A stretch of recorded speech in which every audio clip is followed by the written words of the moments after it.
live on Facebook, so we've got another post open just to check that is the case.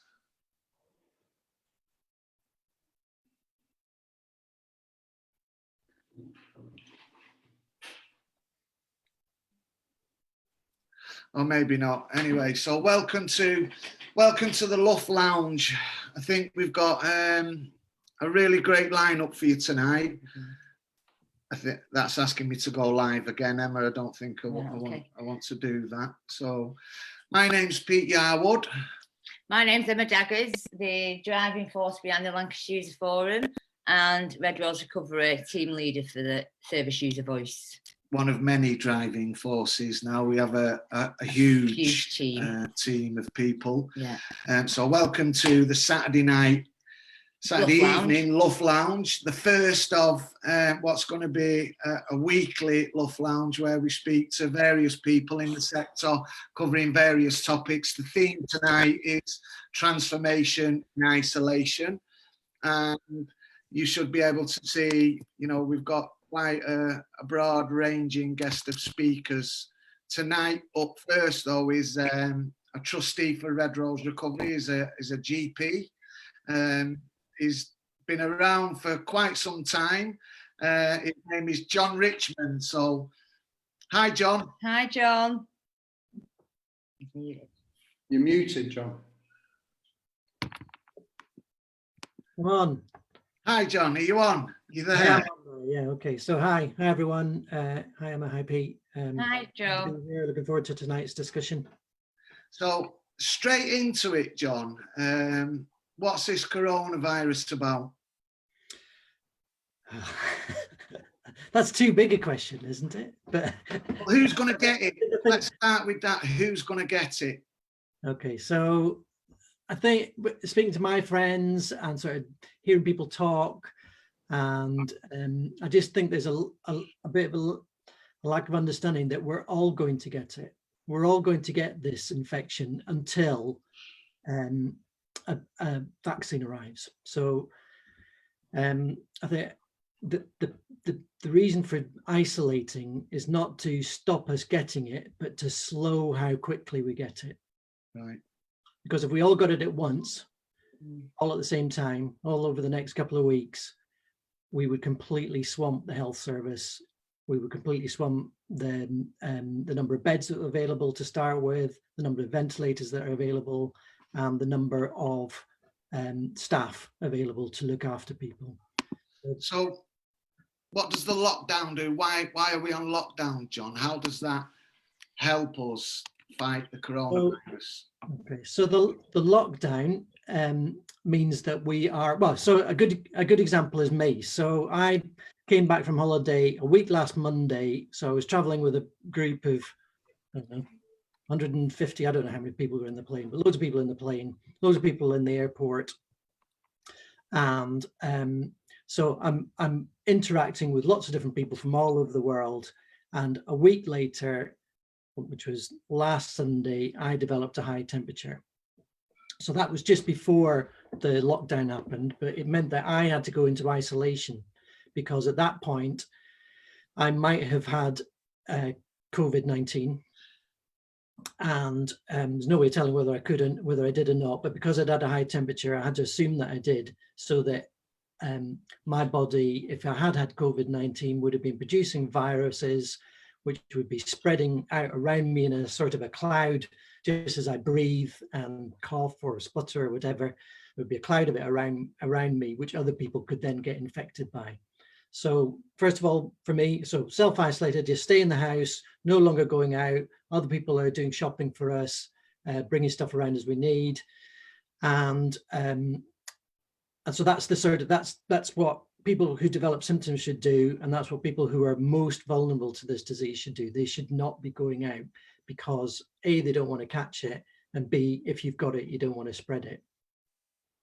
So that's the right. So that's isolation. The next thing, which is what everybody else is doing, which is the lockdown, is to minimize as much as possible the risk of passing it on. So you don't have symptoms, but even if you don't have symptoms, you might have the disease. So you might also have this cloud of virus around you that you would be spreading to other people. And that's why you've got to keep at least 2 meters away from them. That's why you've got to reduce the chance even further by going out as little as possible, so that you reduce the chance of being in contact with someone less than 2 meters. And also, if you do go out, when you come back in, or when you touch anything or anything like that, you make sure that you wash your hands. So if you picked it up off a surface, you're not touching your face and introducing it into your airways. We was talking earlier on about if we're all going to get this, why not let's just all get it now and get it over and done with. Yeah, so it's like I was saying earlier on, that if we all got it now, it's something like 1 in 6 people will be severely affected by this disease and probably need to go into hospital. Not all of those actually yesterday when I was thinking about it, I was thinking all of those will need ventilators, but not all of them will, but they'll all have severe disease and likely have to go into hospital. So if everyone got it at the same time, well, there's 66 million people in the country, so there's going to be 8 or 9 million people going to be infected all at the same time. And obviously there aren't 8 or 9 million beds in hospitals. And of those, some of those are going to need ventilation as well, and there's not enough ventilators to do that. So the idea of isolation is to damp down the spread of the infection and spread it out over a longer period of time. Part of the problem with that is that the more successful we are with that, it means the longer it takes for all of us to get it, and therefore the longer that it's going to go on with us needing to control people's interaction with other people to keep it slowed down. So you might have heard people talking about that maybe it's going to be major lockdown for a bit, and then they might let people out for a bit, and then we might need to lock down a bit. And that's because they're just trying to sort of eke out the disease over as long a period as possible in order to minimize the impact on the hospitals. You was talking about clouds of particles, clouds of virus. I just want to spare a second to think, about protective equipment and the NHS staff who were right in the middle of them clouds of viral particles, exposing themselves to them, to think we're just so fortunate that we've got so many people willing and able to look after us should we get poorly, because that's different to coming into contact with one person who might put a couple of viral particles your way, to being on a ward where they're just all over. Yeah, it's just the full, the room's going to be full of this stuff. So I think, yeah, the protective equipment's really important. I mean, we've heard lots of stories about that, and I'm not working in hospital. I don't know what it's like locally, but we've heard stories about how some places are not getting that the protective equipment quite quick enough. It's not being delivered, and that is so important. And it's so important. Again, we are all going to get infected with this thing, but if the healthcare workers get infected, they're much more likely to be overwhelmed by that infection, because they're going to have so many viruses getting into them all at the same time. So if we bump into someone in the street and we get sort of 5 or 6 viral particles into our system, our body will start mounting an immune response to that, and will build up and most people will be able to fight off that infection as they would any other. But in the situation where you're coming into contact with thousands of viral particles in hospital, you're immediate, all those particles are going to start invading your cells and are going to start replicating at the same time, so that you're much more likely to be overwhelmed, even if you don't have some other underlying health conditions. So that protective equipment is really important from that point of view, as is trying to make the number of people that go into hospital as low as possible, because the less people are there, the less viruses around, and it's just how important it is for us all just to stay at home. Just I've got a question for you, John. So for those of us that are out on the front line delivering naloxone and storage boxes, with the equipment. Have you got a suggestion, or would you like to share on how we take that off safely?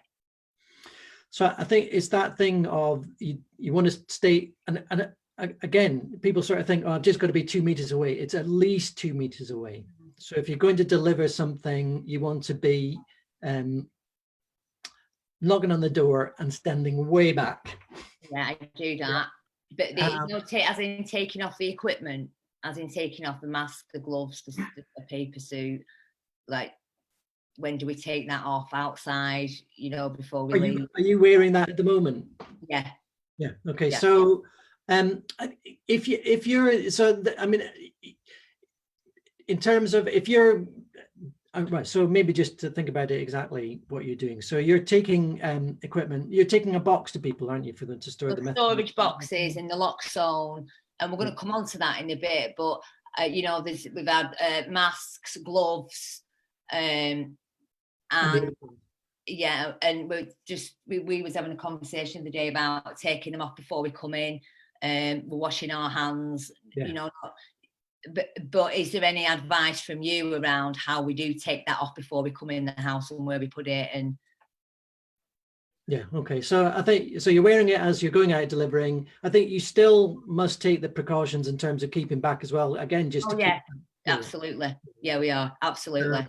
And if you do that, then probably the likelihood of there being, if you're standing well back and you're leaving stuff on the doorstep or whatever it is for people to pick up, that should be fine. Also, from their point of view, if they're picking up a box that you've delivered, they want to, clean it off, clean their hands, and make sure that you're not, there's a small chance that maybe you've got something on what you're wearing that you picked up somewhere else that could then get passed on. So they need to be clear about cleaning the stuff up as they receive it. Yeah. And then when you get back, I think it's a bit difficult to describe in terms of surgical technique, but you want to take the stuff off so that you are pulling it sort of inside out of itself. Yeah. Like you could do with a pair of gloves, can't you? You pull it halfway off, then you pull the other one off so that you're all inside each other. Yeah. And the same is true of the gown as well, is just trying to make sure that you're pulling it off inside out. So you'd keep the gloves on to start with, pull your gown out, wrap that up, put that in a bag, get the gloves in the bag, and then double bag the bag. Thanks, John. John. It just shows how important it is that we also stay locked down. And one of the things I was thinking, as an organisation who supports volunteers to go out and help in this crisis, is there an opportunity for volunteers to do some of that work safely? For instance, if there's people we're asking to be locked down who will need food, who will need supplies. I know there's lots of groups who are stepping up, and some of our team leaders are linked into local churches and community centres who are distributing food. I mean, I haven't got the latest information on that. As far as I'm aware, they've stopped. From an organisational perspective, but from a community perspective, I think there's a national programme called Good Sam, and that's an app that you can download and be networked across the country. But like you say, there's those local things that are happening, there's next door is what we've got locally here. So there's people saying that they can drop food and stuff like that off. But there is, as I say, there's the National Responder Community app called Good Sam. So GOODSAM. I know that our local church, Crossgate, big shout out to Crossgate, they've given me some prayer books because some people don't know how to pray. When right now they're wanting to know how to pray. So I am a prayer, quite hard prayer, I'm not ashamed to say it. So I've been handing them out as well as the boxes, the unlock zone, and they're setting up, I think it's 16 hubs in Preston for food banks and live streaming. There's still live streaming services. There's lots going on online, isn't there? Lots. I mean, the theme's transformation in isolation, and just the fact that we've got Tom Woodcock on on Zoom is a big transformation, because I know Tom's coming up next, and I just want to thank you, John, for My coming on. pleasure. I hope I've made it clear enough. As I say, it is just really important that we, as much as possible, stay at home. Yeah. John, Richmond, Red Rose Recovery Trustee, GP, and been around forever. Force for good. Yeah. Force for good. Yeah. Thank you so much, John. Thanks, Emma. I hope you hang around, and we'll hang around. I'll just go on mute and keep listening. Cheers, just mate. raise your hand if you want to jump in, John. Will do. I'll put a message on the chat line. So, Ian, was that a clap? Yes, indeed. I thought it was really, really interesting, really informative. I was particularly interested because I'd never really got my head around the kind of viral load and the way that healthcare workers, how they're more at risk. I always thought it was kind of binary. You either caught the cold or you didn't. You know, there was no kind of increase. Severity. Really interesting. Thanks for that, Ian.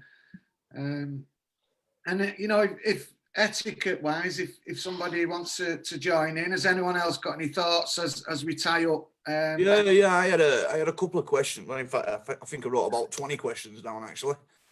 But you know, I get what he's saying about that. Potentially everyone's going to get this. Have we any idea what the percentage of death rates is? Because it's a serious matter at the end of the day, and we're seeing the death rates going up and up and up. They're saying that it's going to reach a certain peak at a certain point. There's loads of mixed messages that we're getting on social media. We're even getting mixed messages on the news about masks and gloves and everything else that they don't think that they're any use. And for me, this is just my thinking. They don't sound like they're much use. Everybody's going to get it anyway, you know. But I get the potential of trying to keep yourself safe and everything. And I know this is going to be a few questions in one, but I've just thought I'll put it out there first. And how is it? It's turned into a pandemic, something like this, when you get things like Ebola, and maybe I'm off scale on this, Ebola and all that kind of stuff that just stays in a country, one country, and it never seems to go much further than that. But this has actually ended up a pandemic, a worldwide situation, being it a coronavirus, because coronavirus ain't the actual virus, it's COVID-19. So the coronavirus is a lot of coronaviruses, isn't there? If I'm right in thinking. And that's 3 questions now. Just one more then. So I foresee a lot of mental health problems coming from the back end of this, for all the isolation, for people having to do what they're doing and everything else, and especially in addiction, because the worst thing for anybody that's that's a recovering addict like myself is isolation anyway. You know, hence being in the middle of the boat, doing what I'm doing and being involved with Red Rose, with Lancashire User Forum. Are you ready for the rise in mental health problems that's going to be occurring at the back end of this as well? Right. What was question 1? Question 1. Sorry about this. Percentage of death rates. Okay, so nobody knows. We're all going to get it. Go on. Nobody knows exactly what the percentage of death rate is because not everyone's been tested. So you can't say so many people have got it and these many people have died. But they think, going on there's like the stuff in, like loads of people got tested in Korea, for instance, that the death rate is something like 1 to 2%. Now, if you compare that to influenza, that's 0.2%. Right. So it's more, you know, I don't know if it's an order of magnitude, but it's a lot lower. It's a lot more. And Ebola, for instance, its death rate is 50%. Right. So Ebola is not as good. There's a couple of things about Ebola. So one is it's not as good at spreading. It's not as infectious as COVID because it's not airborne. Yeah. Right. I think it was just by example that I was just going off the top of my head, you know. But it is a good example. So and the other thing that's different about Ebola is that because it doesn't spread quite so quickly, they were able to contain it. Yeah. So they were able to find out everybody that got it and stop them from giving it to anybody else. So they would know that someone had it before they spread it onto someone else. So whereas this is much more infectious and is airborne, so it's already got past the stage. Now in China, obviously they managed to contain it, but they didn't have it coming all from different places from all over the world. They just had it, they knew where the epicenter was, so they could work back down to that point. You know, so we've got it coming from lots of different places. It's beyond the point now where we can contain it, so it's a matter of slowing it down. I think the only reason why I asked the question, sorry. Lastly, the other point you made, because we've got to move it on, was mixed messages. So what's the main message, John, that you're putting out there? Stay at home. Stay at home. But if you interact with other people, keep your distance. Claire, This is where, can I just say though, this is where the mixed messages come in, because you've got the police force and everything else that are not even wearing masks, that are arresting people on a daily basis and everything else. You've got the people that are working in supermarkets and everything else that are not wearing masks, people that are not actually keeping each other safe. And the mixed messages being, you know, are they any use? Is it, you know, because we're not giving off a good sign if we've not got the frontline people as well being protected and showing the example as well, if you know what I'm saying. Yeah, that's a good point. I think they're slowing it down. It might get to the point where, well, I think that you're not going to stop everybody getting infected at some point. Of course. So you can't just completely isolate people. You're only trying to slow it down. So the people that the police are interacting with are unlikely to be unwell. Otherwise, they wouldn't be out, you'd hope. So that you know, it's a bit different, but it's about statistically slowing it down. So the fewer people that are out there bumping into each other, the more precautions that people take in terms of when they do that, and make sure they wash their hands and all those sorts of things, and that just, it puts the brakes on it. I just want to say, John, thank you, because I wasn't trying to throw it ultimately all on your toes. And I do appreciate your response as well, because I do feel like that you were getting a little bit panicky there, and I do apologise if I put it on your toes, but yeah, of course. Right, Scott, I'm just going to mute you a minute. Sound. Claire, did you want to come in? I just wanted to what Scott said there. I mean, that question is a really interesting one about, are we going to get it? And there about we're all going to get it at some point is quite a bleak outlook, isn't it? And that really goes against the health message of stay at home so you don't get it. Wondering, because there are like 1.5 million people there who've had their letters to say don't go out at all because that'll protect you from getting it at all. How are we going to handle this situation that we're all going to get it at some point? Because that feels like a roller coaster direction to me. It feels like a really hard thing to take in. How do we cope with it? It seems like a very different track to say we're all going to get it at some point. You might as well have your turn. I'm trying to that with the message to stay in and make sure you don't get it at all because you'll be in a critical situation. Have you got any thoughts on that, on how we handle that message? And you know, we're doing our best to stay safe, but if we're going to get it anyway, to me that's a big thing to take on board as somebody who's been told to self-isolate. I do think, and I don't know if you probably agree with me, John, and you can expand on this around immune system and what you're eating and what are the vitamins that you're taking, because it's your immune system, isn't it? Yeah, so I mean, we're all going to get it, but 80% of us are not going to be that unwell. Can I just? But that's the point I want to make, is for the ones that are going to be extremely ill, and that's myself included. I've had one of those letters because I've got a lung condition. Talk about people like me who've had that. It's really, really frightening. Then take on board the information that you're going to get it at some point, but it's all right because 80% of people are all right. You know, for people in that situation, what do we take? What message can we take and use for our own sanity at this point? So the one thing I didn't say was we're all going to get it until a vaccine comes. Yeah. Or the other thing is that some other treatment that might come out that will make it less severe for people. So those are the two things. Yeah. Okay. Glenn, did you have a question there for John? Yeah, I did. Hi, John, you're right. So the question that I've got is once people have caught this virus, and then obviously living in households with families and what have you, once they get rid of it, can they catch it again? So yeah, so there's another thing as well, which I didn't mention. So there's immunization. There's some new treatment that makes the virus less affecting on people. And the other thing is that once we get to what I read most recently, but I don't know the science of it, is that once 60-70% of the population have got it, it's much less likely that you're going to bump into someone and get it. So Is that herd immunity? It's herd immunity, yeah. Okay.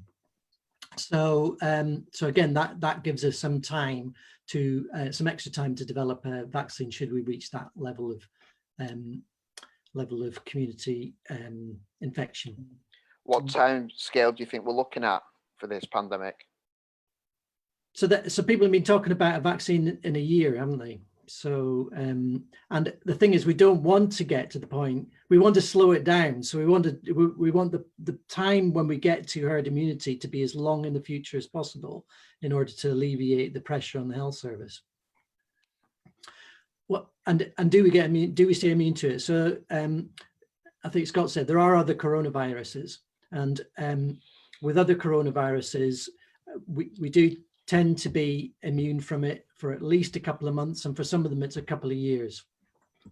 So it's a bit variable, so nobody actually knows, but the epidemiologists are saying that we're going to be immune for it for at least a couple, months, so that once we have had it, and once we get the test where we can tell whether we've had it or not, then those people will be able to go out and not be spreading it anywhere else and not be at risk of catching it. And just a quickie here, John, about have you got any advice on anything for the immune system and to boost the immune system food wise? I don't really. I think it's the problem we've got at the moment is that people, getting fresh food and plenty of it, especially if you've got no money coming in whatsoever, that's a real issue. So if you're getting decent food with decent fresh fruit and veg every day, then there's not anything particularly that you can take that's going to make things better. But if you're not getting those things, then things like vitamin C, the B vitamins, and possibly zinc as well. Yeah. Okay, well, we've got to move on. Thanks for being John. patient, everyone, and thank you very much, John, for coming on. Hang around if you just want to mute yourself, that would be fantastic. So, Tom Woodcock, welcome. Live streaming. Tom Woodcock is, well, how would we describe him? He's part of the furniture. Affectionately known as the daddy. We tagged you as the daddy, didn't we, in the early days, because you are actually responsible for setting up the Lancashire User Forum. Am I right or wrong, Tom? That's what happened a few years. Yeah, 2006, Pete. Also visionary and like founder of Red Rose Recovery. You've been there behind the scenes and believed in us, empowering us, spurring us on, creating opportunities for us to get into meetings and influence conversations and thinking. All round force for good. Tom Woodcock, welcome to. Got to live up to that now, and totally.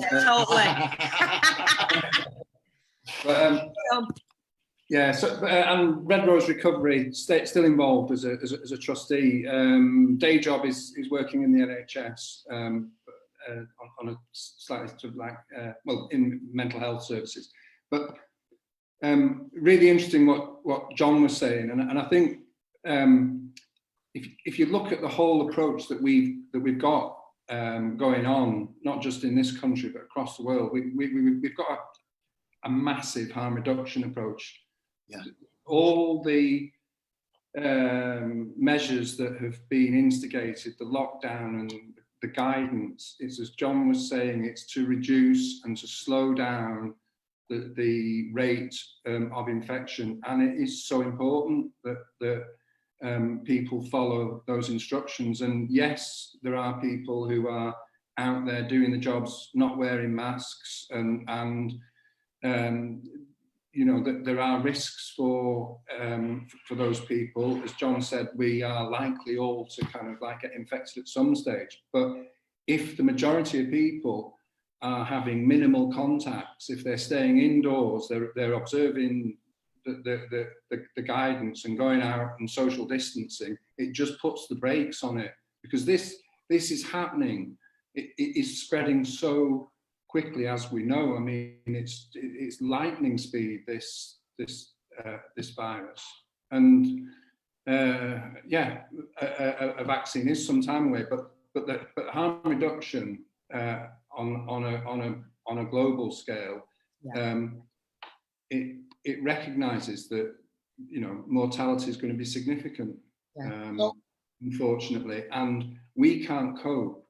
The system is really going to struggle to cope with the demand that is going to be placed on it over the next couple of months, and that's why we need to slow it down. That's why we need to do everything we possibly can to reduce the impact. So what's the best way that we can respond to? We have to look at it on a couple of levels, I think. We, as individuals, I mean, it's the whole kind of like, it's in the same way that we do around recovery. We take responsibility, don't we? You know, I mean, that's kind of like, I think that's a really important message. Is like, there are some things that are out of our control, and something on this scale is terrifying if you let it frighten you, you know, yeah. But there are always things that we can do right now, today, yeah. That we've got control of, and we have to exercise that choice and take that responsibility. So I think that's and that is in line with what we've just been talking about, the advice from government, and sticking to those plans. I mean, we know that there are people who are kind of ignoring it. We know that there are people who are not taking it seriously and are not actually recognising the kind of like the wider responsibility that they have in society. But that doesn't mean that we can't set an example, you know, and influence. I think there's a lot of learning still got to go on around why we're doing this, and we do have to get a message. This today is about kind of promoting and cascading the message and explaining the rationale around these measures. But so that's on an individual level, it's taking responsibility. But then we've got so many groups and networks, and Red Rose Recovery, Lancashire User Forum is a really kind of like strong network to influence. What I would say is that the local authority, the local government response should be where we get our direction from. So groups like Red Rose, Lancashire User Forum, other groups, they should be aligned with the response that's being led through local government. I think each locality, each local authority will have it as set up its own hub. So coordinating support, food parcels, food banks, all those logistics are being, and including local volunteering, they're being coordinated through these locality hubs. And I just think we have to make sure that what Red Rose is doing is linked in and aligned to that. So as a group, we don't want to just do our own thing. We've got to be part of that bigger and consistent with that bigger response. And I think there's an opportunity there to translate the message to some of our guys who aren't on a digital platform. They're not, you know, they haven't got the phones. Yeah. When I am out, we know when we are out within a lock zone, and because I think we can translate sometimes better than a big long paper that's been written by the government. We are translators, really, aren't we, to our community? But obviously we're doing that. Yeah, but the contact, the level of human contact. Yes, and that is not to set example. You've really got to set the right standards around social distancing. Yeah. You know. Yeah. So it is so important. It's everything that John was talking about. Slowing down the spread of the infection. We did it. Otherwise, the system's going to be overwhelmed. You know, if we. As an organisation, one of the things we've done is made sure that everyone, product placement, everybody's got the kit now to be able to connect with as many as we can over the networks. But I suppose that already have an Android phone. I mean, we're doing what we can at this moment, and I suppose the message has got to be, I think you're right, Tom, take some personal responsibility and lock yourself down as best as you can. And that doesn't mean you're going to be, you know, like lockdown, social distancing. But you're right, there are ways and means of, like we're doing right now, to connect with other people. There will, you know, and if people need that, what level of human support in terms of like food and other essentials, that can be facilitated. But again, I just think at a time like this, it's really important that we go work with the system. Yeah. On this, you know, all these plans that are being implemented, they are, you know, they've been on the shelf for donkey's years. They're all, you know, they're rehearsed in the public sector. They've been worked through, and I know we've not been here before in reality, but in theory we have.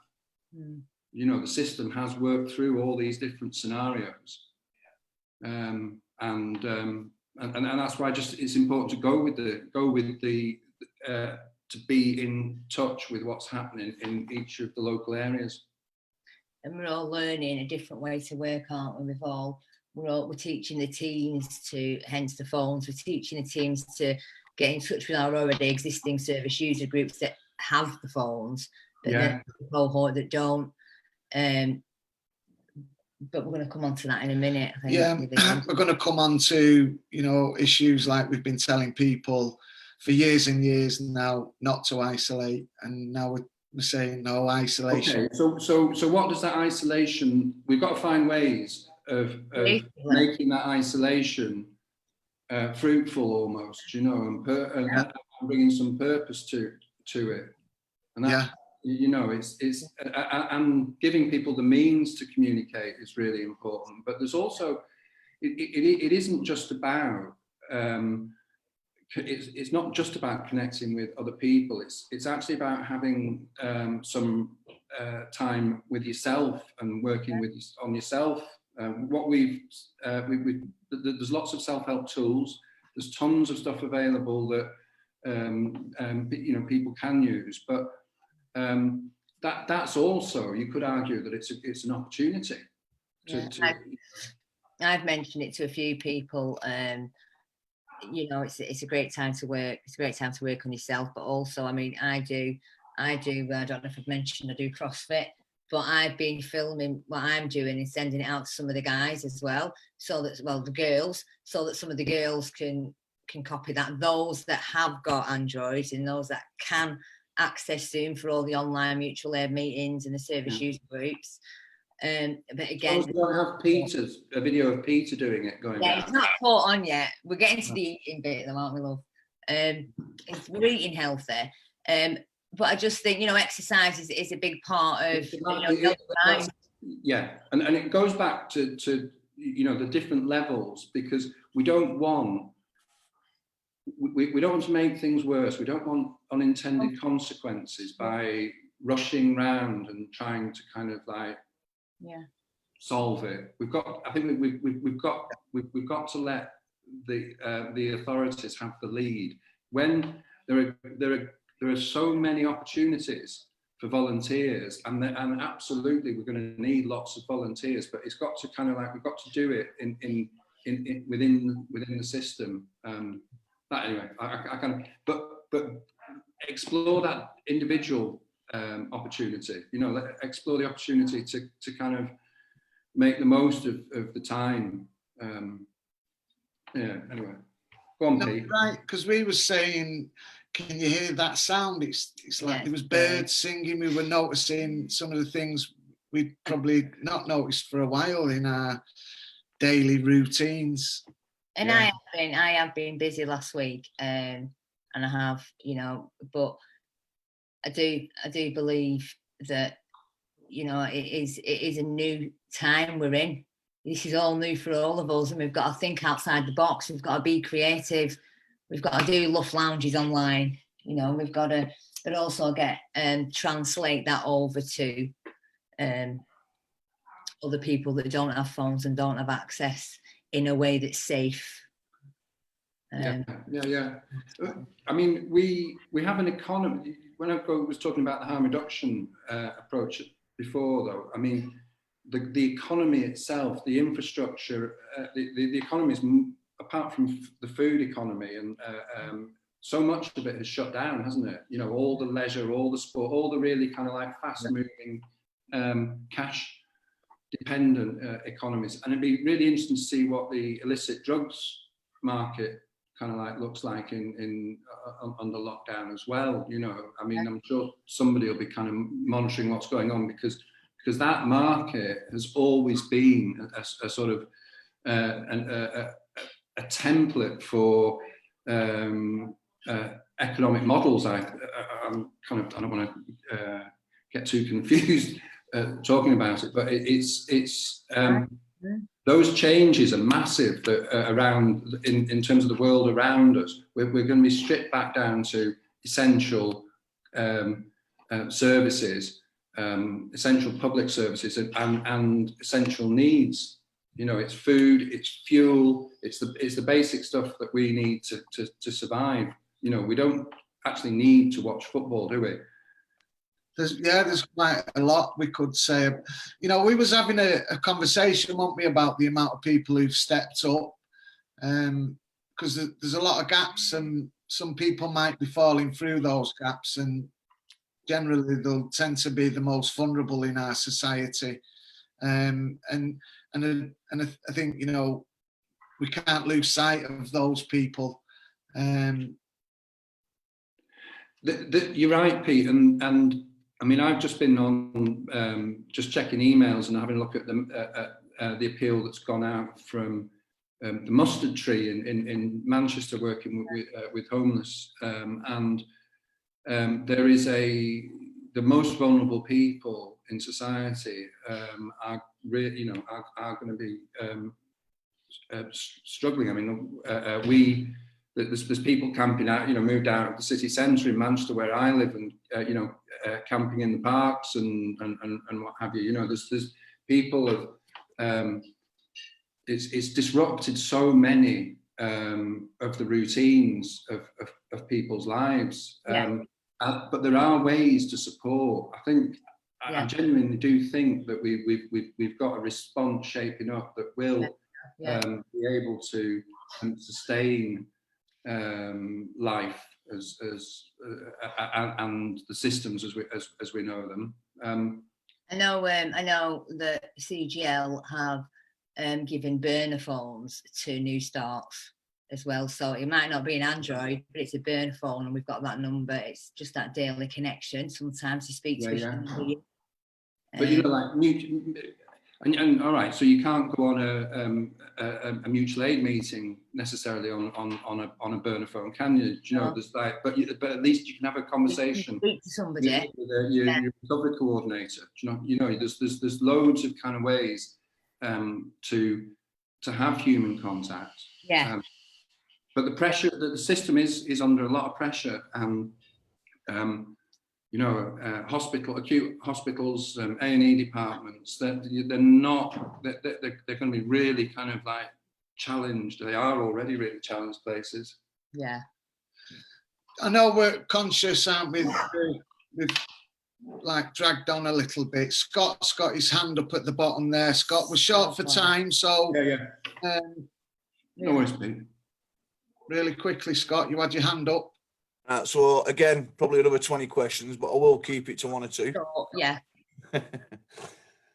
I think we've touched on it, haven't we, about the drug market and everything else, and you know how that's going to deplete, and how people on prescriptions and everything else. I think there's either one or two things going to happen. They're either going to come to the sense of sticking to a script and being able to, you know, come to terms with, you know, connecting. But this is it, connecting with services. Now, we can only do so much as to being one service. I mean, I envision that all services now, like under the new U umbrella, all services now need to be getting in touch with each other about clientele and people and where they're at and everything else, and being able to share that information, because we're not going to be able to outreach. And the most vulnerable, you're dead right, Emma, the most vulnerable fall under the net. And again, my concern is mental health, because we've got dual diagnosis going on here, and mental health's a big one, especially in isolation. I do know, I do know on that, Scott, that the new U team, a lot of the teams are rallying around, supporting where they can and doing what they can with what we've got, you know. So well, that brings us nicely on to the next set of speakers. So thank you very much, Tom. Thanks, Tom. Stick around and we'll do. Glenn has a question, I think. So. Glenn, did you have a question before we move on to, because we're short for time? Go on. Did you have a question, Glen Island? No, it was just if you had any advice, because obviously Scott and Tom have obviously raised on mental health issues, about advice about them people, because I know a lot of people that we've been connecting with during the day are in supported housing. Now they're confined to a bedroom and they're not allowed to go out anywhere. And I've had people say that out of structured group times and stuff like that, their head falls off during the day. So any advice of what they can do while confined to that space? I've sorry, jumping in there again. I've created a WhatsApp group, exercise group, with a couple of the girls there, and that's not just me that can do that. Everyone can do that, for the ones that have phones, you know, because that's what it's all about, isn't it? It's that call, because we can't go within 2 meters of each other. But I think, you know, it's like, be grateful you've got a roof over your head. First and foremost, it's like you're more fortunate than some people. We've got to start focusing on what we've got and be thankful for that, and almost take that asset-based approach, not looking at what we haven't got, looking at what we have got. And I know we've got a strong network. We've got, you know, a lot of people who are willing to go the extra mile. We've got Tom Woodcock on here, for heaven's sake. And also we've got the old dinosaur getting involved with the technology. So with that, I know we've got to move on, Tom. So thank you. And also we've got, just Glenn, we've got Matt Southwell, who's pulled a COVID-19 leaflet together from Euro NPUD for people who do use drugs, and it's out there. I'm putting it out there on the LUF. I'm putting it out there wherever I can for our community that still are. Because yes, Ian's got it. I just want to say that, you know, my family. Download on the DDN site. Nice one.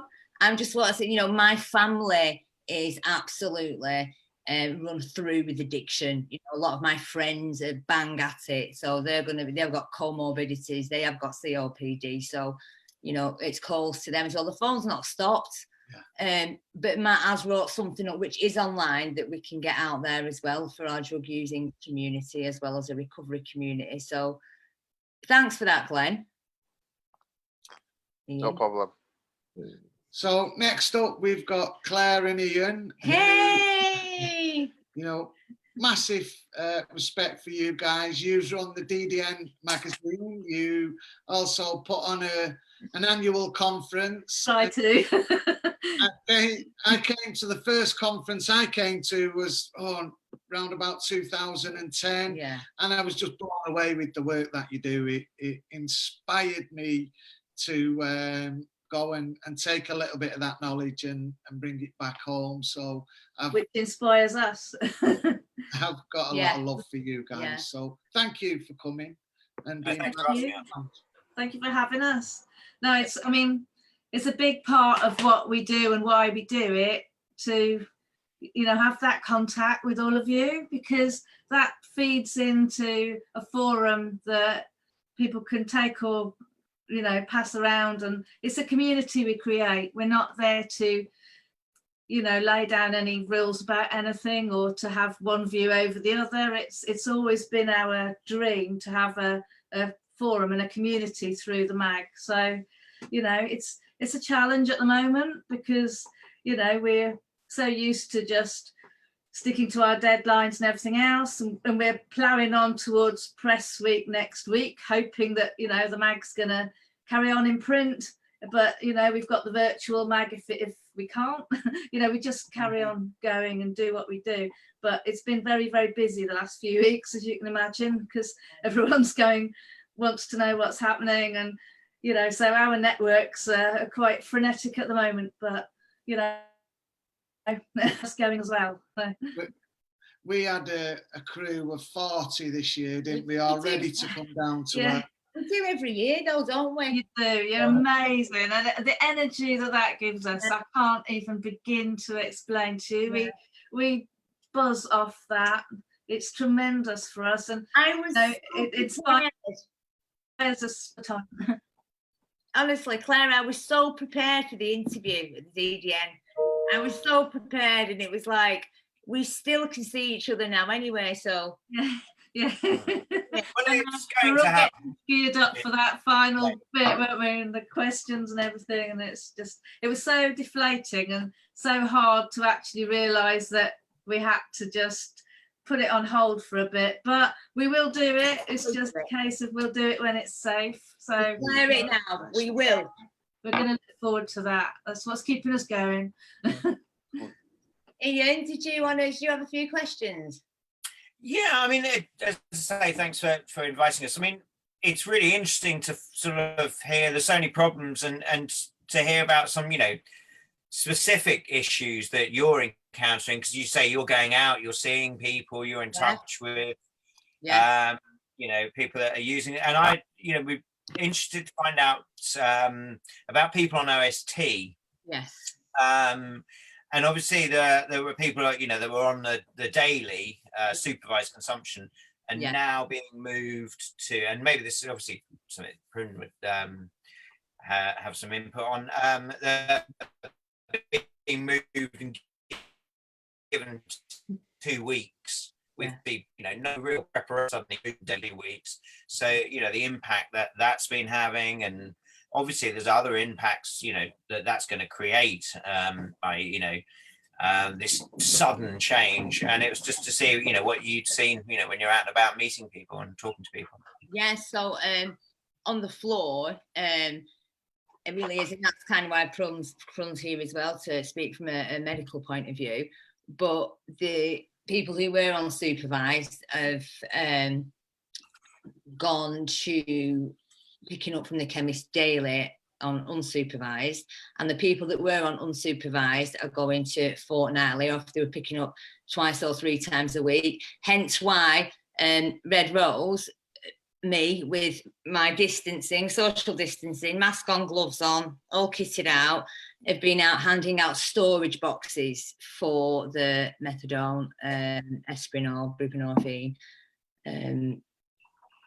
and also an opportunity to hand out naloxone for the people who are using on top, and you know, do polydrug use. So there's something around our MAC clients here that do need the naloxone right now. But also what I've worked out on the floor is that they're being really responsible. There's a certain few that are wanting to sell the methadone, but for that instant buzz, but that's usually crack users. You know, there's not, I wouldn't underestimate our service users, because even at a distance, you can still teach someone how to use naloxone in a couple of minutes. You know, at the distance, you can still tell them you've got to take personal responsibility for your 2 weeks of methadone. You're on 60 mil a day, you've got to take 60 mil a day. Never mind how much you're picking up and how much of a locked storage box you've got. It's your responsibility. So us being translators, they kind of hear it differently from us than hearing it from a key worker, probably because I can be a bit more convincing. And I don't want them to die. You know, I don't want them to then run out and overdose. But like Tom was mentioning before, you know, there is going to be a shortage on drugs coming in. So personal responsibility in using what is prescribed on a daily basis. I've been surprised. Well, I haven't actually, because I believe in our guys. You know, I haven't been surprised that people are taking it seriously, and there is only a very few, and they are the people that probably Prun's going to talk about as well in a minute, that are out. They're getting a lot at once, and they want to sell it in that will usually be for crack, which is exciting for an hour, and then you want to come down and go and get your money back. But that's not a lot of the percentage of our service users. Not in Preston anyway, where I've been out delivering the naloxone and the storage boxes. Time's only going to tell with that. But I don't think we should underestimate people either. I think there are a cohort of people out there. There are people who are out there working on medication, using that sensibly. You know, there is a percentage of our MAT people that use sensibly, that take the medication as prescribed. It's like everyone's going into, oh my God, what are we going to do? People are going to get hundreds of mils of methadone. Well, you know what? They might just take it as they should. I think there will only be a small percentage that don't. I don't know, what's your view on that, Prun? Believe in people.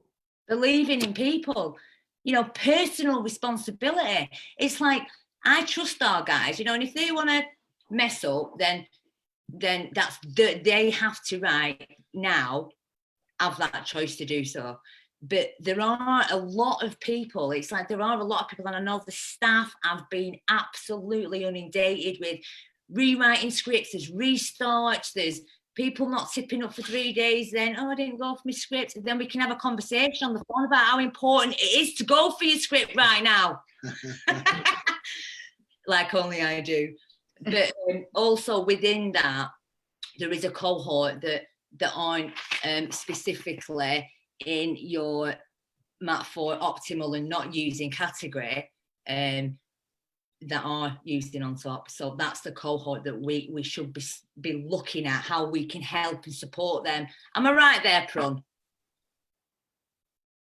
Sorry, yes, absolutely, Eva. Sorry, I was just on mute there. I mean, I can, when you bring me in, we can discuss it in more detail, but yeah, totally. Yeah.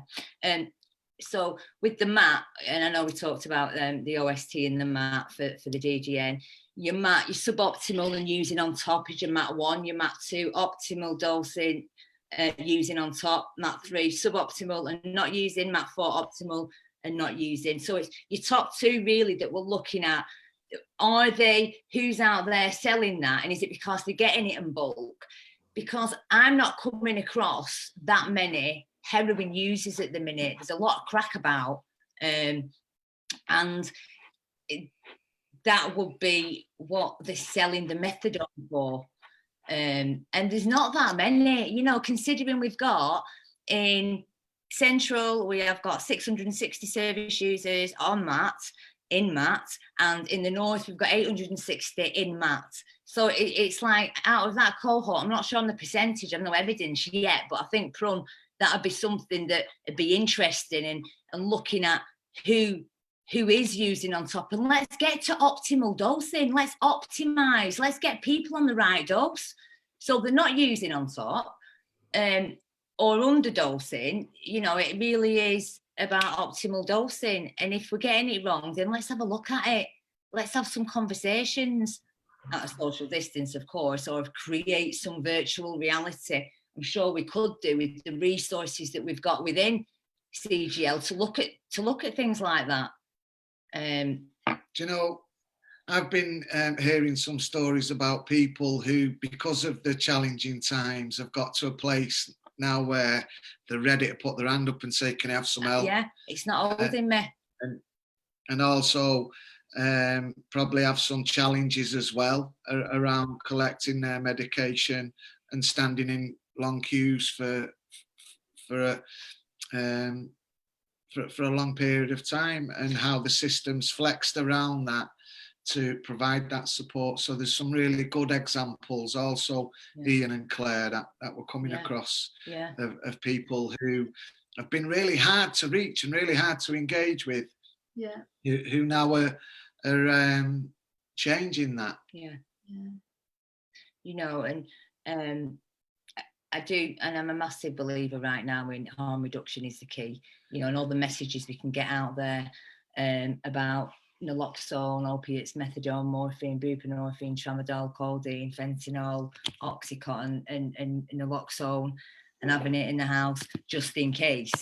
However, again, you know, it's believing in people to believe in themselves, and also helping them to believe in themselves that they can do this. You know, that they're not gonna, you know, be a burden to society. They're not going to go out robbing because they haven't got, you know, that I think that's some of that's our judgment as well. Some of that's society's judgment. Don't get me wrong, there is a cohort, there is a few that will and that have already, you know, I've had words back that there is already people wanting to sell the methadone, but it's not that many. Yeah. You know, not as many as actually even me, myself, I'm ashamed to say it, might have thought. I'm talking a lot there, Ian. No, I mean, you're, you know, the experts. We want to hear what you're finding out, what you're seeing, so we can, you know, share it within DDN. So I think it's fantastic. I think the message that both you, that, you know, personal responsibility and as Prune said, as you know, believe in people, and I you know, I think that's a fantastic message, and I think it's really interesting what Peter said as well, that, you know, sometimes obviously it's consequences that you're not expecting, and there's hard to reach people that because of this crisis, you know, maybe are, you know, having to come out and are reaching out for help because of the crisis. So, you know, I know Peter's a big fan, always seeing things as an opportunity, and maybe this is one of these opportunities, you know.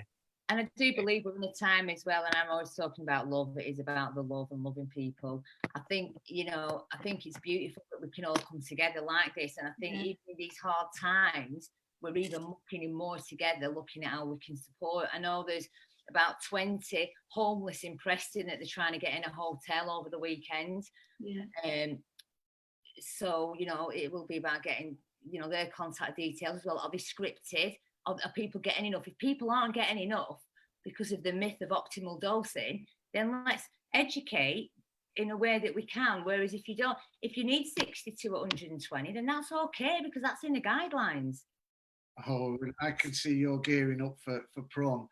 But can I just get your thoughts, Ian and Claire, around how we can influence strategy and policy in these times, how we can, I mean, we've always talked about a platform or a forum that's national. Yeah.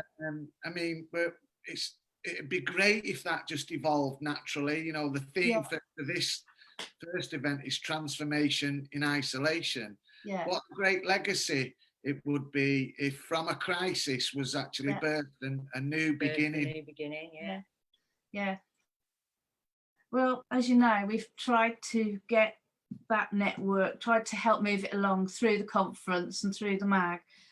What we were going to try and do this year was going to take it another stage forward with the sessions that were planned there. But, you know, as we've kept talking, and as, you know, mechanisms like this are going to actually help this situation, because we'll all be making the effort to actually seek each other out and talk meaningfully. But, you know, there's a lot of work feeding into this, the leaflet, you know, the work that Matt Southwell's doing.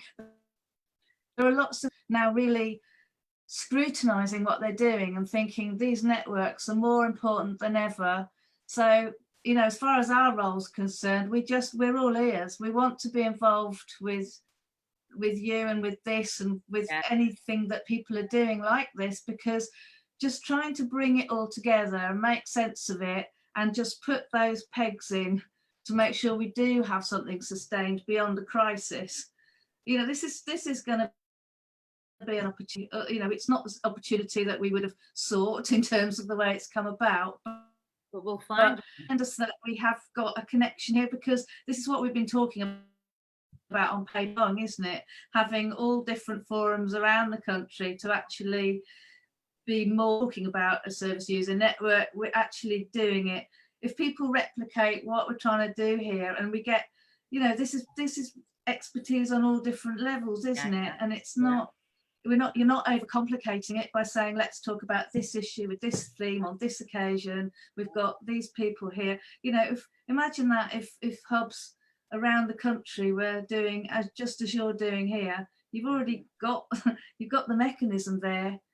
You know, what we're trying to do is make something more official so that it's pinned down so that people know where to find such a network. But I've got great optimism that we can bring a big positive out of all of this. Which brings me nicely to my conversation with Prum before. Scott, I see you. Which was about the more complex a system gets, sometimes the more effective it is, because everything's a system, isn't it? We just need to know how to navigate that. Yeah. And sometimes the more complex it is, the better it gets. And that brought up a conversation on availability bias. So I'm just going to bring, I see Scott, did you want to ask a question?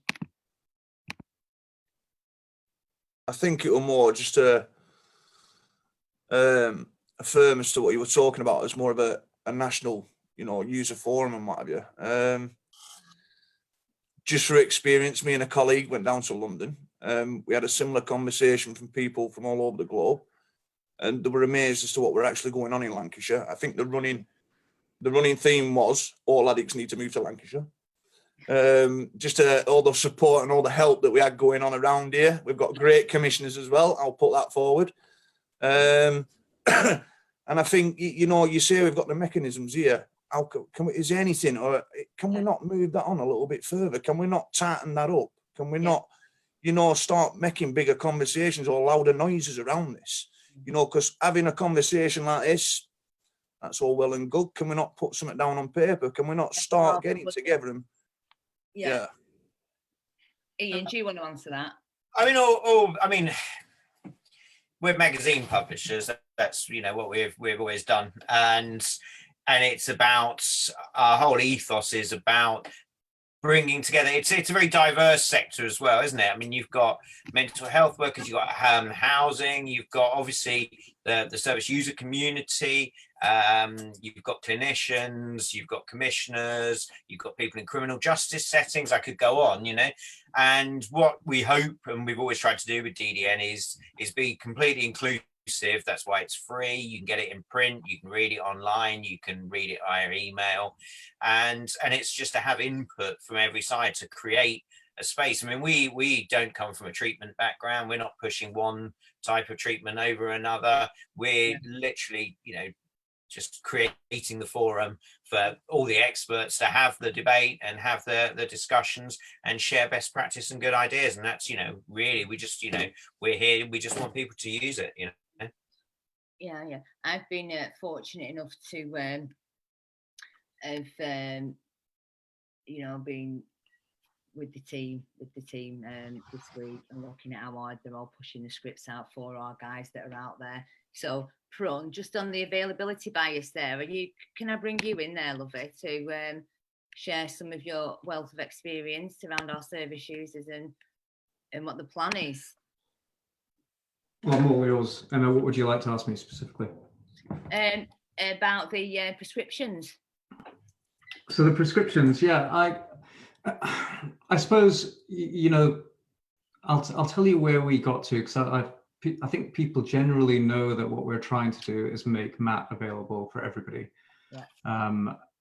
And the way it came about is that, and Tom actually mentioned it before about the systems, and that we can sometimes see part of the system, but actually when you start looking at a problem like, how does somebody get MAT during a time when the environment around us is getting increasingly chaotic? Because that's actually what's been happening. We've all seen that. Where we arrived at was, actually, it's going to be even harder for the people that we serve. We're all struggling to get our essentials. Getting eggs can be difficult. What if you need your treatment every single day to stay well? That's essential stuff. And so we noticed this a couple of weeks ago, and we started planning accordingly, because we saw things going in only one way. And we looked at the rest of the world, actually. And while everyone was saying, okay, it's business as usual, you don't need to be a genius to see that actually it's not likely to be the case. And then very quickly over the last 2 weeks, we've seen things change from, should we have our meetings online? Should we, shouldn't we? Should we be going to actually the Prime Minister saying it's total lockdown? So we noticed that a couple of weeks ago and started preparing for that. We should have, as always, we wish we'd had more time. Yeah. I know it comes across like these are sudden changes. They're not sudden changes. Actually, they can come across as sudden changes. And yes, if we'd had more time, then we would have had a bit more time to help people understand what's coming. But frankly, we haven't had time. On a day-by-day basis, things have changed. Our basic principles, Emma, were that we felt it's better to be on medication-assisted treatment than not.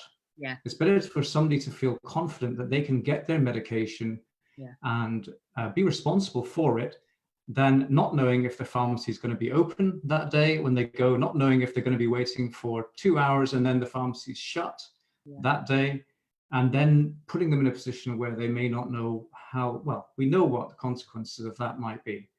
That's what guided our thinking. It was actually, we need to trust people, we need to believe in them, we need to help them take responsibility for their treatment and support them in any way we can. I think some people have considered that it's a blanket approach. It most certainly is not. I know down to the individual, we support 30,737 people on medication-assisted treatment today. I can go down to the individual and know who has respiratory health conditions, who does or does not have naloxone at home, who has safeguarding issues at home, who has risks around homelessness, including actual rough sleeping, all the way through to just, where their tenancy is at risk. We have that level of detail. So just to give some confidence that it's not a blanket approach to things. Yeah. But I'd like to think we took a compassionate view in that if I was needing to go out every single day and I am already at a higher risk group because the likelihood of us having respiratory health conditions and other things, and just even using opiates, I'm talking, unregulated opiates now, like heroin and other things, has an impact on immunity as well as your question before around general things around, immunity and immunosuppression. Yeah, it's true. Our service users, including alcohol, and we must not forget alcohol, definitely have reduced immune response systems because of general things like lifestyle, activity, nutrition, all the rest of it. So we viewed our people at higher risk, and we thought what we must do is protect them and give them the opportunity to protect themselves. And not compel people to actually say, well, you need to go every single day out to the pharmacy, which may only now be open for 4 hours, which, you won't know this, but the drops to the pharmacies have reduced. Guidance to the pharmacies nationally is you don't have to provide supervised consumption, all those things. And also, Prun, just on that, it's 2 at a time in the pharmacy. So some of them are open from 9 till 12 and then 2 till 4. So you're waiting outside for a few hours as well. And you need to be stood 2 meters apart. There's a big long list.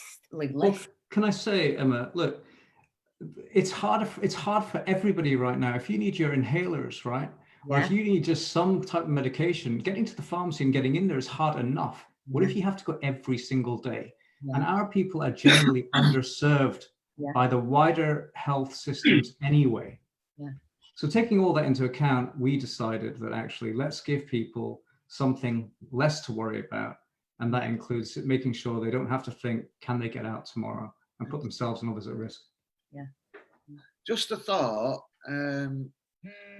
if you're on OST, you can get a substitute, you can get some methadone. There's various different substitutes. If the chemist is dispersing, you don't have to go on a daily basis, it's dispersing large amounts, and they have to lock it up in their strong boxes. Are they big enough? Well, in the pharmacy? Yeah. Yeah, you see, these are the important questions, Pete. We can say we're going to give people more medication, but we actually know the legislation doesn't allow that currently to happen. I mean, the actual problems are right along the supply chain. These issues are incredibly complex, actually. So we're working directly with government to actually help them. So our own chief pharmacist is guiding the government right now, Department of Health and Home Office, to actually help people adjust the legislation so that we can provide and allow some of these things to happen. There's a lot of change. The government is actually trying to do whatever it can to reduce barriers that exist because of legislation and other things. There's a lot going on, actually. I do know that Prun as well. I was in a chemist the other day and talking to one of the lads at social distance with my mask on and my gloves. That he was saying his pharmacist, and I've met some amazing pharmacists this week. I've took some storage boxes, but what you can fit in the storage boxes in the round bottles was different than what you could fit in the little plastic pill bottles that are square. You can actually stock it up and store it differently, which I thought was a great idea. Because your 60ml bottles that are round, there's some on top that's taking up more space. I know we've ordered some more. But I thought it was a genius idea from the pharmacist that he said he was storing it in the square pill bottles, not the round. It is. It is. And I think where we've come to realize is that the pressure actually in all this whole system is the pharmacist. That's actually, all our services are predicated on these ancillary services like pharmacy and other things actually functioning regularly. That's why we can't operate in the way that previously we have done, because it's not actually possible. So when we talk about safe boxes, we might not have enough safe boxes because the demand for them has suddenly massively increased.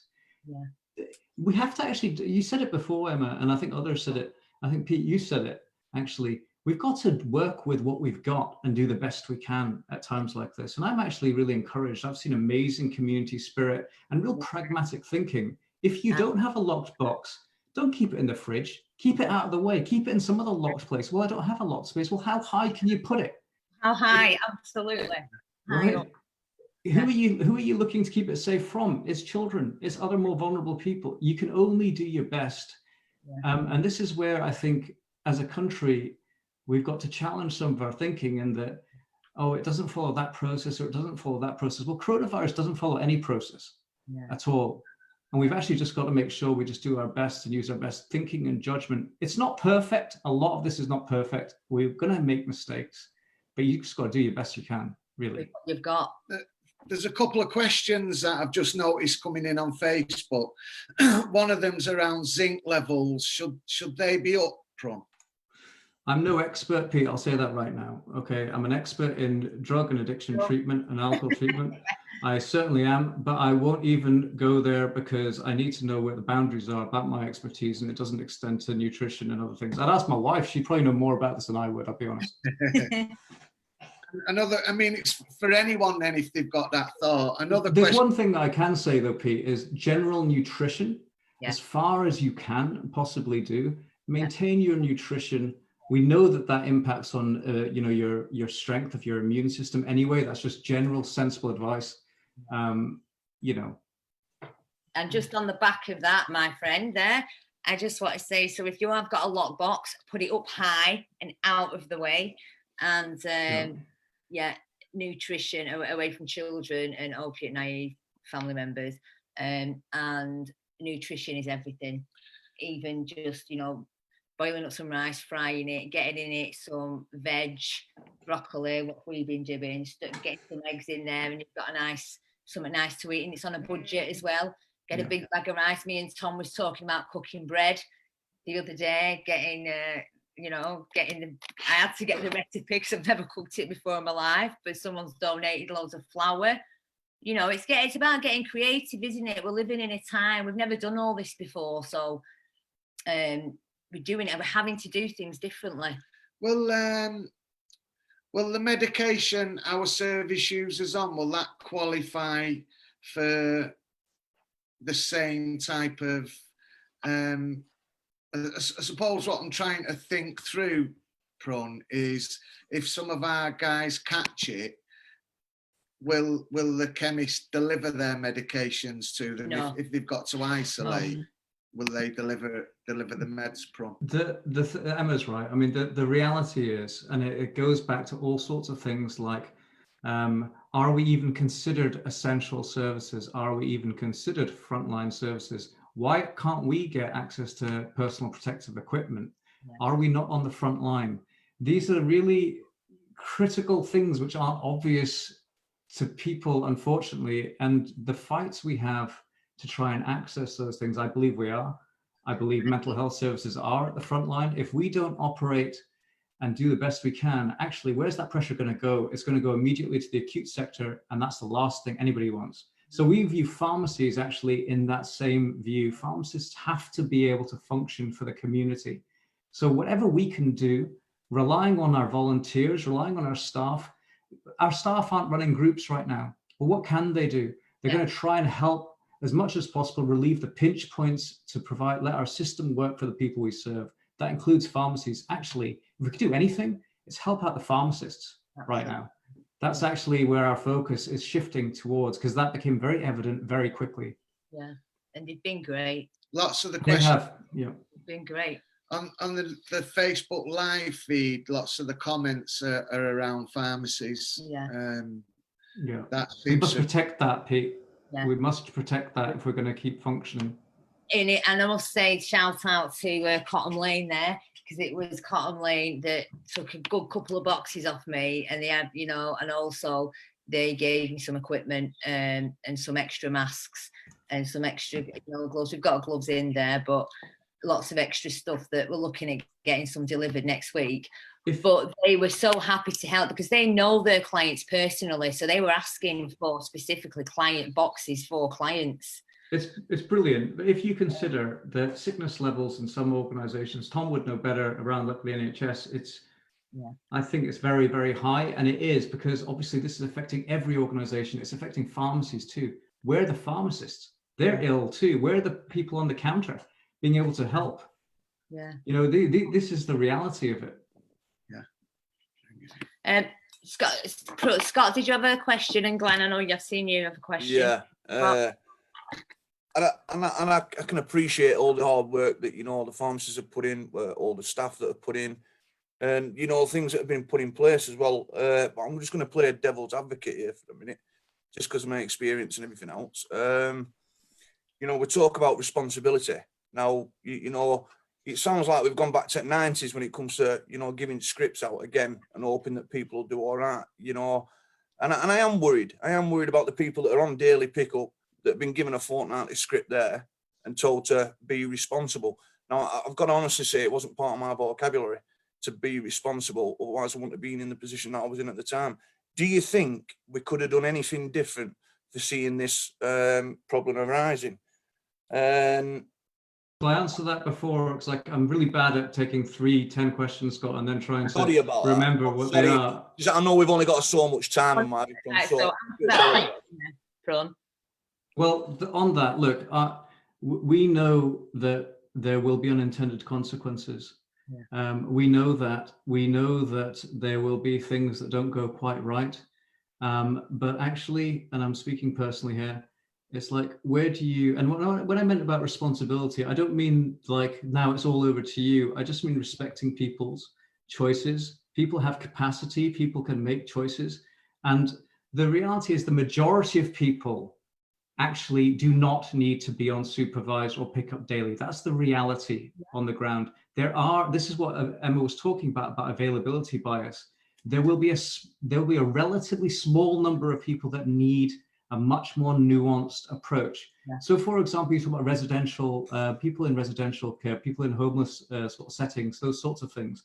We're working with the Salvation Army to try and adopt and evolve our response to make it best fit. It's not a blanket approach, Scott, by any means whatsoever, and we're waiting to learn. The key thing is being able to respond and adapt your system. We've taken an approach that we believe respects people, but we're ready to change as we need to, make the system more complex as we can get to it, considering the limitations, which are significant. I cannot emphasize that enough. This is not where we were 3 weeks ago. It's not. You just got to understand, is it give people medication-assisted treatment or don't give them it at all? Yeah.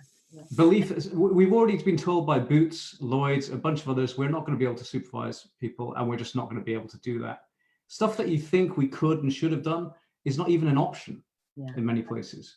We're in a different time. We are in a different time. Speaking of options, then, I know Scott and one of the other guys went down to London to take part in a roundtable discussion around long-acting prenoxide. You know what? Prenoxide injection. Buprenorphine depot. Yeah, depot buprenorphine. Yeah. Yeah. Is this an ideal time to start having discussions around? It's not, unfortunately, Pete. Theoretically, these things make sense. Theoretically. Yeah. But actually, the practicality of being able to do that is really quite complicated, and it's only just landed. We were obviously with many people, many treatment providers around the country, thinking about it, so there's an option for people. But this has caught us so quickly. You all know what you were doing 3 weeks ago, and it wasn't this, right? Having a MAT meeting. Right. So the reality is, trying to introduce a new treatment system has its own unintended consequences. Like, it might be, somebody might suggest, well, you know, the people most at risk, like the people that are homeless, why not just give them a depot for a month? But what happens when they get ill and need pain relief? The fact of the matter is that depot is actually a blocker of opioids. Yeah. There's much more underneath it than meets the eye. Simple solutions seem very attractive, but actually, another thing, where's the choice? Okay, well, who needs it most? The people most at risk, like, say, the homeless people. Okay, well, let's give everybody an injection for a month. I have some concerns about that line of thinking, actually. You can look at it from one view, like any technology can be used for good or not. Yeah. I just think we need to be careful about these sort of simple solutions. Yeah, Prun, I totally agree with what you just said there, and more or less everything that you've said as well, especially about other medications and giving people a depot and everything else. And I think that was the most reason as to why we're down there in the first place, is to what kind of care plans we could put in place, what kind of, you know, problems we could foresee and everything else. And that was the majority of why we was there. So I do agree with what you were saying. Again, my concern is that, you know, I feel like we've set people up and overdose could rise, and you know what I'm saying? I mean, that's just me on a personal view. So, you know, but I think it's, but again, Prun, I do think it's brilliant as to, you know, where you're coming from and, you know, the advice that you're giving already. I'll say another thing, and I think it was Tom that mentioned it about the actual, who are we up against here? We're up against people bringing in the street opioids, the unregulated opioids. That market as well is going to be affected.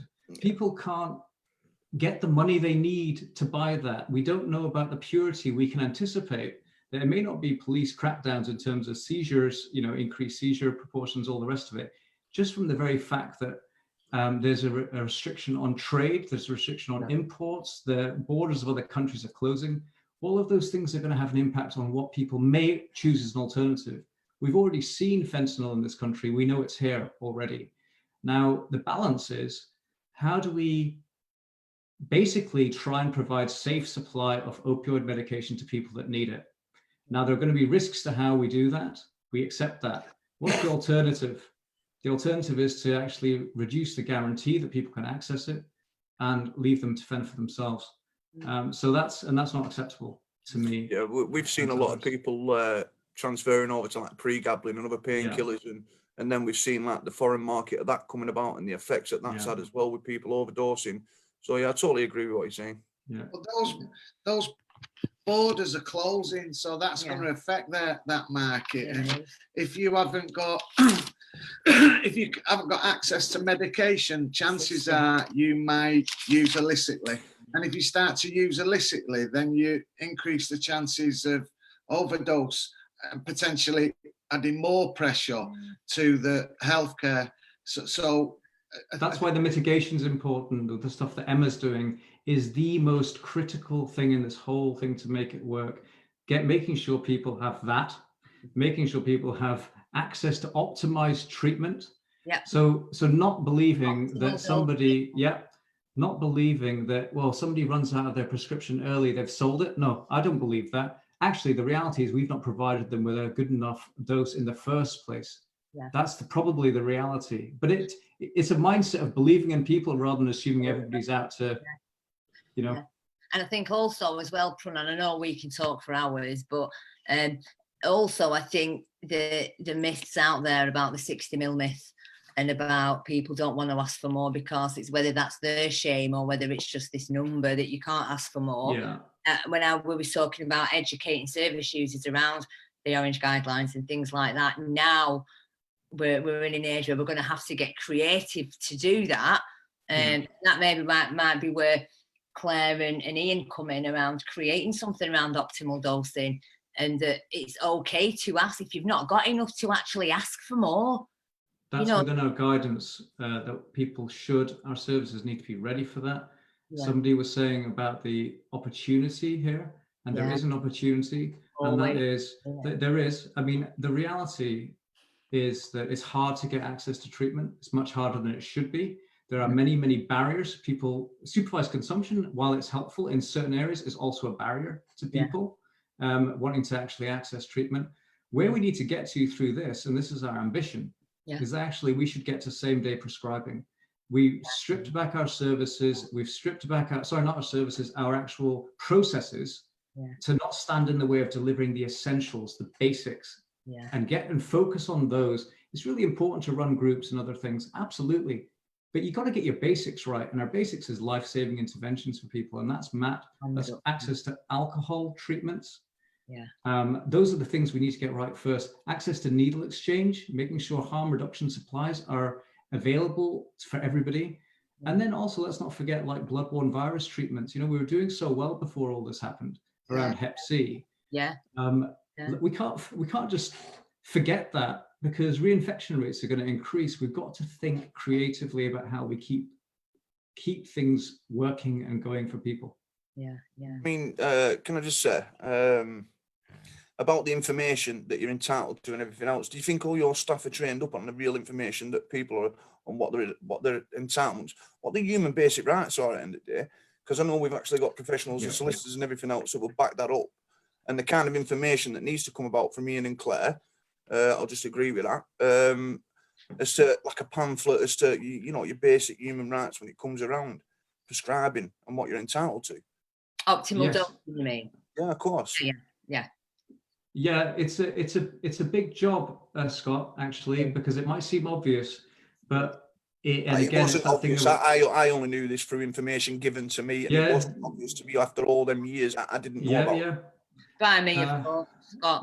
It's what the simple message to our staff and to everybody is what suits the individual, so that they don't need to feel uncomfortable, they don't need to feel to use, and that dose works for them. It might be 30 mils for somebody, it might be 120 mils for somebody, but let's not make judgments about what people need, because they're all different. And we've been trying to work on that before all of this happened anyway, Scott, and we've made some good headway, but it's slower than I would have liked. That's nationally. It's all changed now. And then you get the odd few, like we were talking before, that when they are screening positive, well, then that'll be re-looked at. But don't, like I said before, I don't think we should underestimate the service user in this series, picking up the script. They are going to want to be responsible and not. They're actually the experts in this.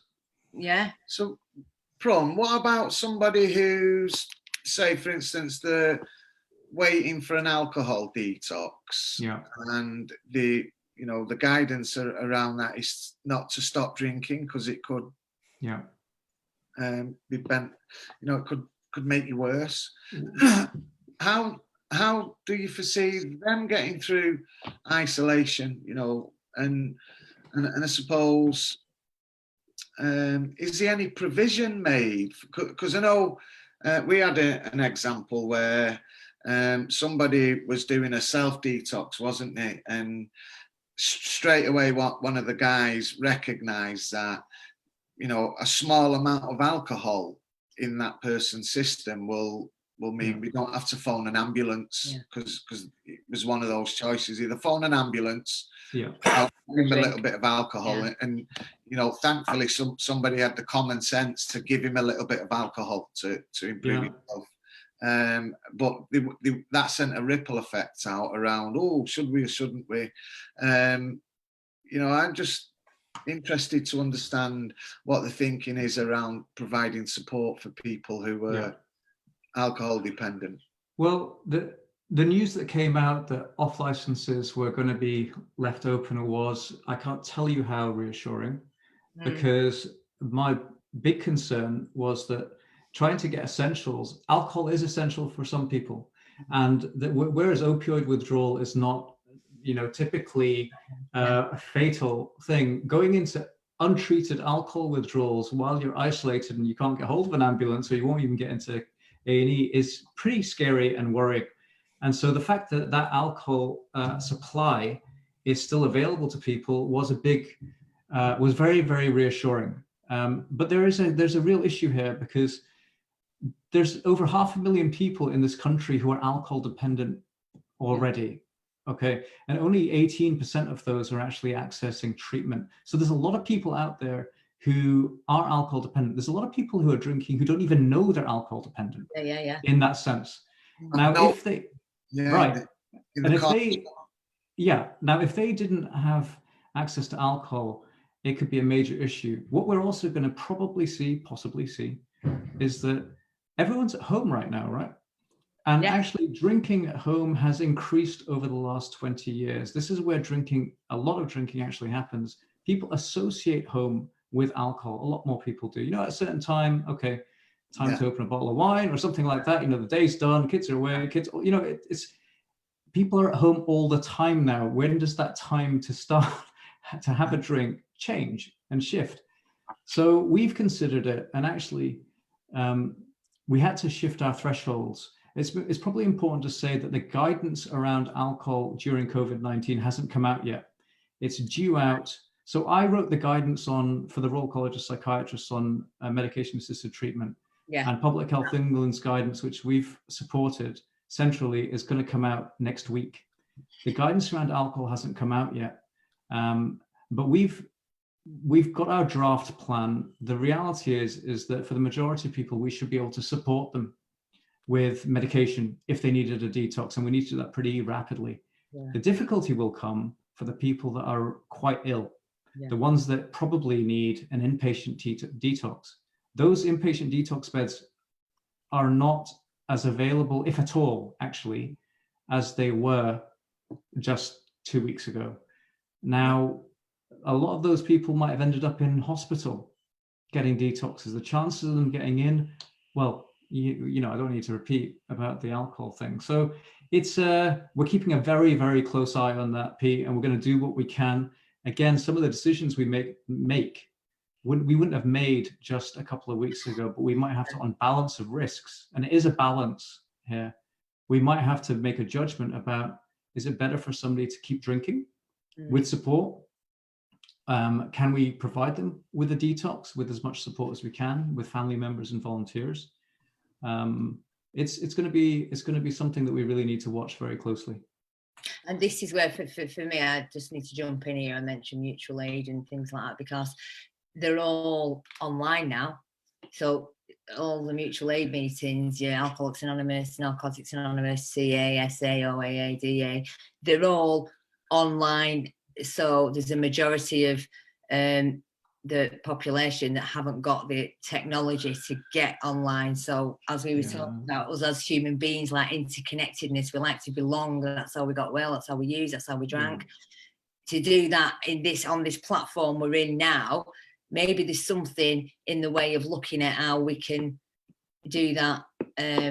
I mentioned to a lady who was running a hostel the other day, I don't mind doing some naloxone training over Zoom to their staff, you know, and she went, oh, right, okay. Maybe they was just like off the cuff, because that's how I think we're going to have to start thinking. Yeah. You webinars to all the people in the art. Like this right now. Yeah. This initiative that you're running right now, I wouldn't be in your LUF Lounge if I wasn't able to access it like this. So it's these sorts of initiatives, actually, a very asset-based approach. I think, Pete, you said it before, that focuses on the purpose of what we're trying to do. Tom's waving his hand there. Have you got a question, Tom? Yeah, no, I'm going to sign out. My daughter wants a computer back. All right. Well, thank you very much. Thank you, Tom. Tom, before you go, Tom, can I just say that on the Facebook question streams, you've been getting a lot of love. They've been mentioning the Love Bowl, and you know, all the guys are like, yeah, there's Tom Woodcock. There we are. I started off on the love boat. See you later. Bye, love. Glenn, did you have a question? We just to say something about the getting creative around like groups and stuff like that. It's not just about obviously substances and stuff like that. So my colleague obviously got mad if I didn't say that we're going to start doing like you said, keep fit, cooking classes through Zoom, just so people, because like you said, it's about the basic needs as well. About some people haven't got the finances to be able to cook meals and stuff like that, because obviously benefits are being affected, all different stuff's being affected. So we're going to start doing groups online on how to cook on a budget and things like that and getting fit. Well, I've already put us forward for cooking. Well, thank you. Yeah, I've already put us forward for cooking and sent me workout this morning. So you all went, are you mad? We're not doing that. Guys, it's now 6:45, so we've more or less done 2 hours on here. Brilliant. Thank you so much, Prone, Tom, John. Can we just do a quick like round robin, a quick checkout? So have you found it useful? John Richmond, how have you found it tonight? Yeah, that was great. Really interesting to hear everyone's views. Really good questions from Scott and Glenn. Thanks very much. And DDN here. That's great. Yeah. Thank you. Thank you, John. And Ian? No, I mean, thanks very much for having us. I mean, we're, just sort of say again, you were talking about guidance. We're provide a platform to share. We're not in the business of writing guidance or anything like that. We're in the business though of distributing and disseminating information and good practice, and that's what we're here for. When there's new guidance or anyone also wants to take this discussion wider and have the debates, then that's what we do, and that's what we're here for. And thanks very much for asking us. Do you want, and Claire and Ian, do you want us to thanks very much, really enjoyed that. It was lovely to see you all. And if you've got any comments, thoughts, anything we should be covering or sharing, we're all ears. And we're also really keen to try and help with the service user network side of things. So, love to do it again. Thank you. Yeah. Brilliant. So we can write, do you want us to write a little bit of something up for you? That'd be amazing. Thank you. All right. Lovely to see you guys. You too. Thank you. Glenn? Yeah, I think it's been really interesting. I like the fact that obviously what John was saying about the fact that we're all going to get it anyway. It's just about harm reduction and about how we can slow that process down. So I think it's really interesting, yeah. And a vast majority of us will be fine. They'll be fine. But I don't want to scare people. But I think next up this morning. And Scott Parker. Are you sure? Yeah, man. No, I did. I found it really creative, really creative. I mean, plenty of questions coming up at the times of people speaking, getting more information out. And, I think for me, having a platform like this is just as real. Yeah. Because I know my brain works just the same kind of way.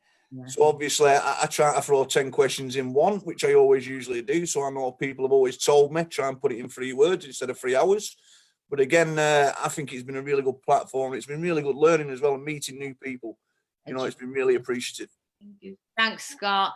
And last but not least, Prog. Well, I just have to thank you to LUF and Emma for you to invite me. I've really enjoyed it. I think it's worked very well. I've not been part of something like this before, so it's been fantastic. If I could leave everyone with one message, and that is stay at home. I think it's really critically important. And just that thing around, we talk about social distancing. I'd rather think about physical distancing. We're very connected and close right here, right now. And it's not about social distancing, it's just about the, physical, physical distancing. Great thoughts, a brilliant thought. That. Brilliant thought to end with, physical distance. Glenn, you had your hand up there. Yeah, it wasn't a question. It was just about to spread the word about that. Obviously, what Red Rose are doing in the east and the north and central, and to contact team leaders or whoever they know from Red Rose, because all that we need is the phone number or an email address, and then they can have that connection.